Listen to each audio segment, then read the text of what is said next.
Hello and thanks for watching. This is the Phil Taylor Jones Show, and today we're going to talk about two things that I guess are, at the forefront of what some people may be thinking.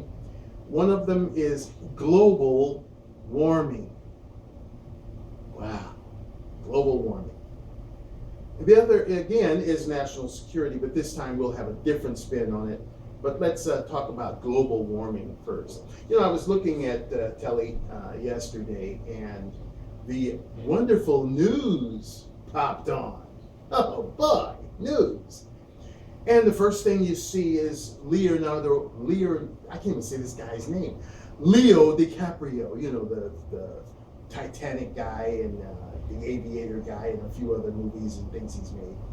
He's up there, in his nice little suit and tie, and he's at the United Nations, and he's just prattling on about global warming and how this is no longer, something that we individually must be concerned with, driving a fuel efficient or, electric car or cutting back on waste or what have you. This now has to become an industrial and a national type concern, each country, and yada, yada, yada, yada. How long have they been going on about global warming? What's his face? Gore, excuse me. He came out with this movie about it, and he went on and on and on and on about global warming, and we're gonna die, and doom and gloom. We're gonna burn up into a cinder. Yeah, global warming. And then, do you hear him now? He fizzled. How long has this green and blue sphere been spinning around in the atmosphere? For billions of years. And it has run somewhat hot. It has run somewhat cold. It has run somewhat hot. And it has run somewhat cold for all this time. Should we be concerned with global warming? I don't think so. I think it's a crock. Should we be concerned with not polluting our world as we know it? Yes.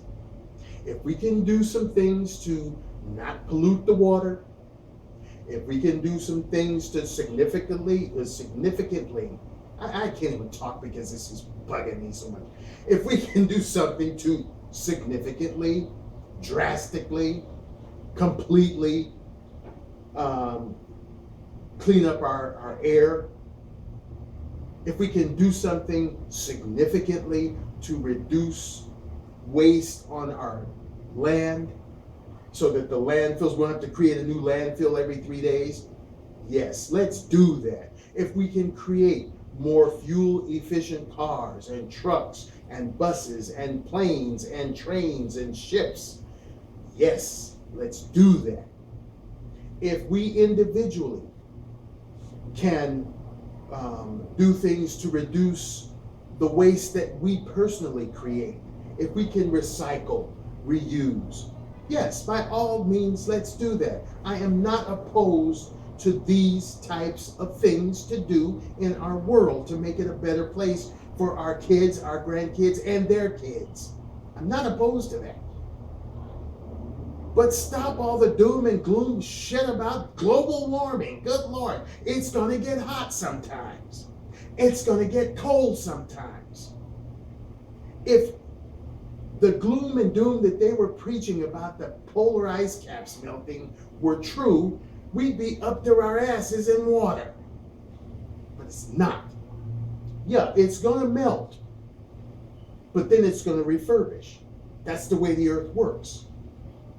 If you got a stream, there have been events that have been chronicled that streams have been somewhat polluted, but given time, they replenish themselves and become pristine and crystal clear. It is then incumbent upon us to keep it that way.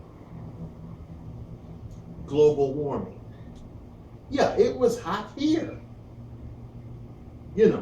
But just because some floods go over get over to Japan or China or wherever, or here, or there's, a lot of hurricanes and things that come.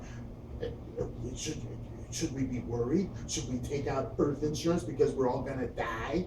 Some kind of Armageddon or something? This little green and blue planet's been spinning around for a long time. And the things that have been happening on it have been happening for a long time. And if we're lucky and if we're still alive, they will continue to happen for a long time. Hallelujah. But this gloom and doom crap that gets ratings, that gets these dried up celebrities or politicians even more prestige than they have, is a bunch of bullshit. So let's stop all the crap. Because those of us who really know, that we know you're feeding us a crap salad. The world's going to keep on spinning, but it's incumbent upon us to keep it as clean as we possibly can. So yeah, to you big corporations out there that are belching out all that crap into the air, clean up your act. To you also big corporations and entities out there that are dumping all that crap into the lakes and the oceans and the rivers, clean up your act. The automakers who are continuing to press on feverishly, tirelessly to create more fuel efficient and environmentally safe vehicles, aircraft corporations, shipping magnates, what have you, keep up the good work because you are doing a good thing. The people who are making products for us to use in the household are trying to do so in a more greener, safer environment. The restaurants are becoming green and buildings and other things. So we are trying to make an effort to keep our world clean, some more than others. But then others are jumping on the bandwagon, and we still have a lot to do yet. But we ain't going to get it done by some idiot going around preaching about global warming and all this doom and gloom. The Earth's going to explode. What are we supposed to explode into a blazing cinder in about 2 years because you're going around preaching all this crap? And what about the places where it's getting really cool? Is that global cooling? I mean, come on.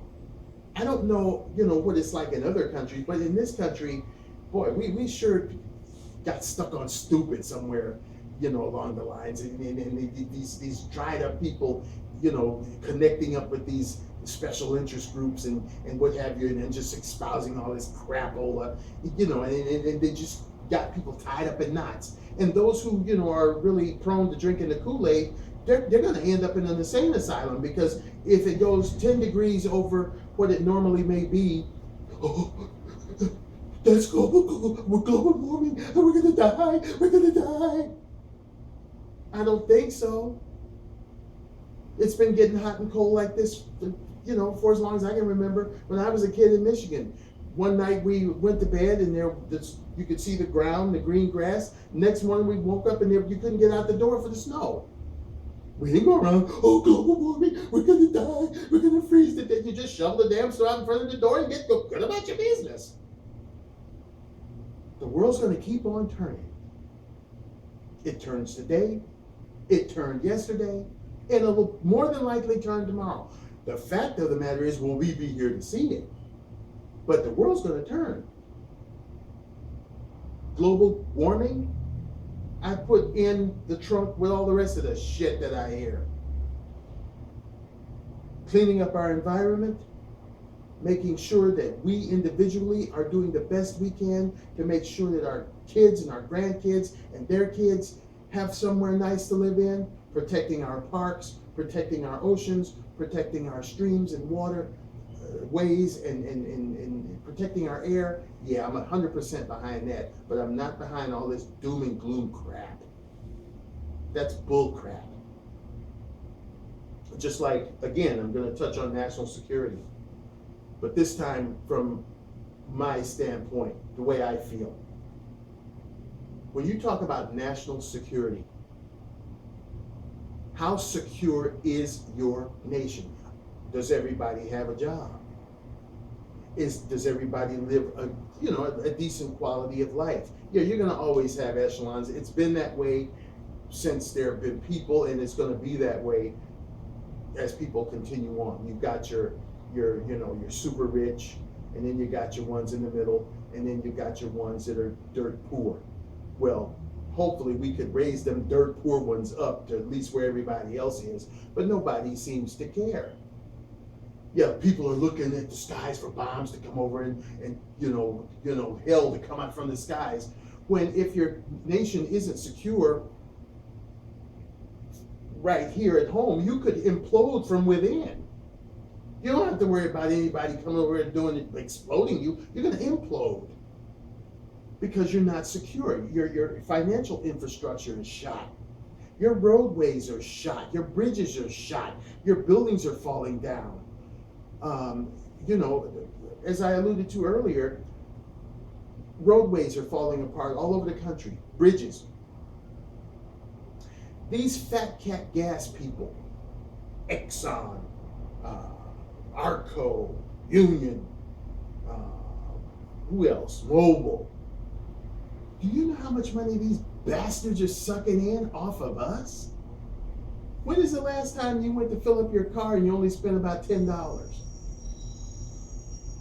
I mean, unless your gas gauge, just was like a tick or two from full, you may have spent $10. You usually leave a pretty nice hunk of change at the pump, at the gas stations. And these fat cats are living off our money. They are not just living, they're living large off of our money. They're buying yachts and planes. And I'm not just talking about a little Learjet. These bastards are flying around in plushed out 747s. They're living in palatial mansions. They take a $100 bill to light their cigars off of our money. So here's what I say. In the vein of national security, make those bastards pay back and fix up our roads, because they're the ones who are most benefiting from us driving on those roads. So if the roads are all busted up, screwed up, we can't drive cars. If we can't drive cars, we don't need your gas. So get up off your flabby, bloated asses and help to repair these roads. Maybe you won't have to buy a 747. Maybe you have to buy a little Learjet. You can still fly around, but won't you be feeling good because you're doing something to help the country that you're bilking? They don't have to make that much money. Yeah, this is free enterprise, and yeah, they need to make their money. This is true. But they are gouging people, and they know it. Let them pay back. That's one of the ways we can make sure our national security is tight. Again, closing the borders. There's enough people over here. We got more than enough. We don't need any more. We got enough people to sustain us for the next 200 years. Let folks stay in their own countries. That's why there are borders there, so that you stay in your country and I stay in mine. Our politicians are elected to take care of things in this country. No, not for the past 30, 40 years. They've been so gung over foreign policy. Well, what the hell are you so concerned about foreign policy over there if you're letting them all over here? That's not national security. This little chicken shit program he came up with, his care. I can't even say this guy's name without wanting to puke. So, his care, I'll just say. That's crap. We already had a wonderful health care plan in this country since, I believe, 1965. It's called Medicare. Sure, it's for the disabled and the elderly, but it's been a system that has worked basically flawlessly from 65 to present. Okay, take it off the shelf, open it up, revamp it for everybody. Not just the elderly, not just the disabled, but for everybody. Cut the fat, factor in more security, and you've got your national health care plan that everybody pays into. It's paid into by those who work by way of income tax. It's paid into by people who buy things by way of sales tax. and it works. Another thing to keep our country nationally secure. Somebody please check out these knife-wielding, over-medicating, malpracticing, masked jackasses known as physicians. Am I talking about all of the physicians, doctors? No. There's some good ones out there. Believe me, there's some good ones out there. And they can look in your eyes and tell you exactly what's wrong with you. And will do everything in their power to get you well. And to those doctors, hey, you got my support, you got my heart. But Lord knows for every one of those I just mentioned, there's 10 unscrupulous bastards who will just as soon kill you as to say good morning, how you feeling. You can't look at a television program without them having all these medicines on there. If you're feeling like crap at 12 o'clock, take this blue pill. If you're still feeling like crap at 5 o'clock, take this red pill. And if you're still feeling like hell at 11 o'clock at night, well, I don't know what to do. We'll give you a shot. We are the most medicated country I think I've ever seen. And I have been over to some foreign countries. But they don't seem to push pills and medication as much as we do. But then when it comes to marijuana, and I've said this before, oh my God, oh, what a horrible thing. Oh, how could you want to think of possibly legalizing marijuana? Now, for me, I've never used marijuana. I have no interest in it. But the hypocrisy of the damn thing is what gets to me. How can you sit here and push all of this shit on people? And when you look at it on telly, you take this for your diabetes. And I'll talk about that in a minute. But now you're taking it for diabetes, but it may cause heart problems. You get dry mouth, you get constipation, may cause suicide, may cause ulcers, may cause colon cancer, may cause bladder cancer, may make your arm fall off, may make your eye fall out the socket, may make you swallow your teeth, may make you eat your tongue, may make you slap your kids. All of these side effects. And then 2 days later, here comes an attorney telling you to sue the bastards that make this stuff for your diabetes because it does all that shit to you. That's the irony. Is that national security? Are these drugs even tested thoroughly, properly by the FDA who lets stuff get by? No. So when you talk about national security, it's much more than going over 7,500 to 12,000 miles away and dropping bombs on other people that you think may come over and cause you a problem.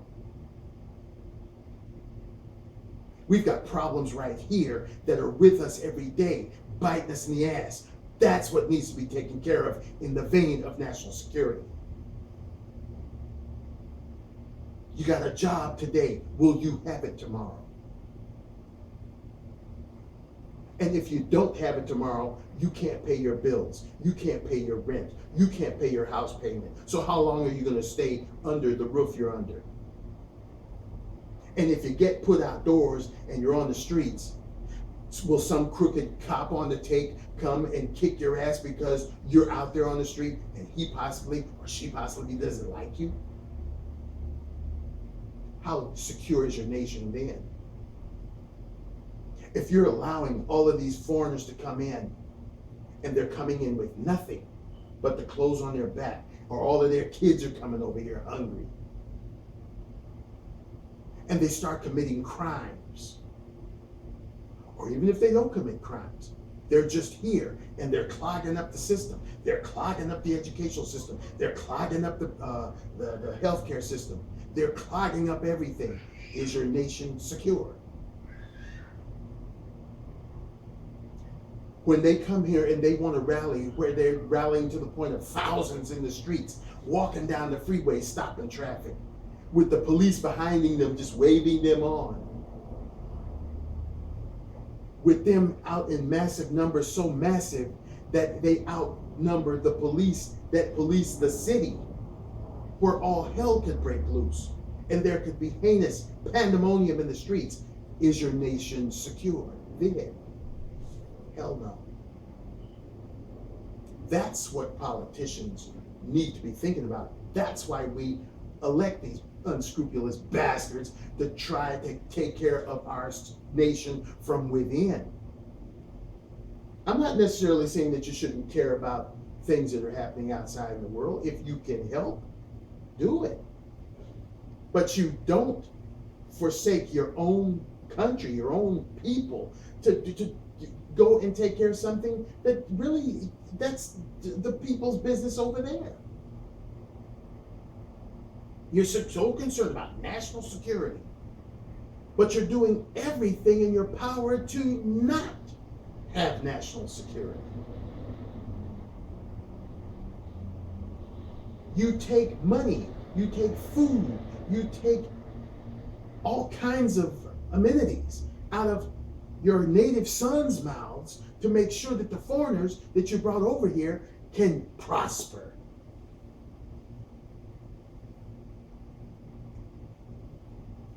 That's not nationally secure. So when you fix your mouth up to say, I'm doing this in the vein of national security, make sure it means something, because to a lot of Americans out there who are not drinking the Kool-Aid, they know that doesn't mean a damn thing. Everybody isn't a Wall Street broker. So in that vein, the economy isn't getting better. Everybody isn't a politician in Washington. So the situation in this country, or the direction this country is going in, isn't getting any better. It's getting worse. You've taxed all of our businesses away. Tax, tax, tax. And you bring foreigners in by the billions and try to take care of them. We make nothing or very little in this country anymore. All the stuff we get comes from pitiful China, who, even in that country, they've got thousands, tens of thousands, hundreds of thousands of students and young people in the street because their government, their politicians are so screwed up. So you need to think. We as a people need to think about when we hear these two little buzz phrases, global warming and national security. What does it mean? Just stepping back just for a second before I conclude this video, and step back and then get back in the medical arena for a second. Now, again, I must say to those people out there who suffer with the dreaded disease, diabetes, whether it be type 1 or 2, my heart goes out to those people in their fight, because it's any kind of disease is horrible. And having to live with it and try to deal with it on a daily basis is horrible. And what I'm about to say is not to impugn or belittle you in any way or what you're going through. But what I am about to say is to say shame on you to the bastards that are using the disease that you're having problems with to further their own financial gain. If you've noticed in the past, say 10 years, everything they talk about is diabetes. If you stub your toe and it hurts, oh, that's because of diabetes, and you fat, you're obese. They changed the language, I think it was mid 80s or early 80s, from saying overweight to obese, because it would have more of an impact. Overweight isn't boiling the water. You gotta be obese, because when you're obese, then you know, well, I'm obese, and I gotta go lose weight, and I gotta go to Jenny Craig, or I gotta go get a liposuction, or I gotta go get a belly band, or a lap band, or an ass band, or something, so I won't be obese. And then they attached diabetes to it. Oh, well, if you're obese, you're going to get diabetes. If you've got numbness in your leg, you've got diabetes. If you've got numbness in your ass, you've got diabetes. If your eyelashes are falling out, you've got diabetes. You know, so many symptoms from so many other ailments can dovetail into not only diabetes, but other things as well. And that's one of the reasons why these unscrupulous bastards are getting on that bandwagon. They've got it so that people are, you know, there's little meters that you prick yourself and then you stick your little glucose meter there. People are doing that so much that they're getting infections in their fingers and gangrene, have to have their fingers amputated. This is how nuts this is. They've got people so afraid to eat sugar or sugar products. They've got people afraid to wipe their butts properly because their toilet paper may give you diabetes or may make you obese. You know, well, hell, I'm fat, okay? And I'm happy. I've been big all my life. I'm 56 years old, and the only ailments I really have came from an accident that I was in, a car accident, when I was 11 years old. But other than that, I'm pretty damn healthy. I eat what I want, and I'm not going to let any bastard tell me what I can and cannot eat. Because if you want to know the truth, we're all on a diet. It's called the presidential diet or the government diet. We can't get enough to eat because bastards won't give us enough money to either buy things or let alone something to eat. So we're all on a diet. Again, people, you got to think for yourselves and not let these idiots and all of their propaganda and their scare tactics send you to an early grave. All of the people over in the foreign countries, they're eating. I see various travel programs where they're eating the way they want, they're exercising, some of them are fat, some of them are skinny, some of them are healthy, some of them are sick. It's the way of the world. If everybody looked the same in this world, it would be a dull-ass world. That's why we have different colors, we have different cars, we have different homes, we have different types of food, we have different colors of food to keep things exciting. What's that old adage? Variety is the spice of life. Well, go out and live your life the way you want to live it, and don't let these special interest bastards or these propaganda spreading bastards mess up your life. Live your life. The old other saying is YOLO. You only live once, so live it to the fullest.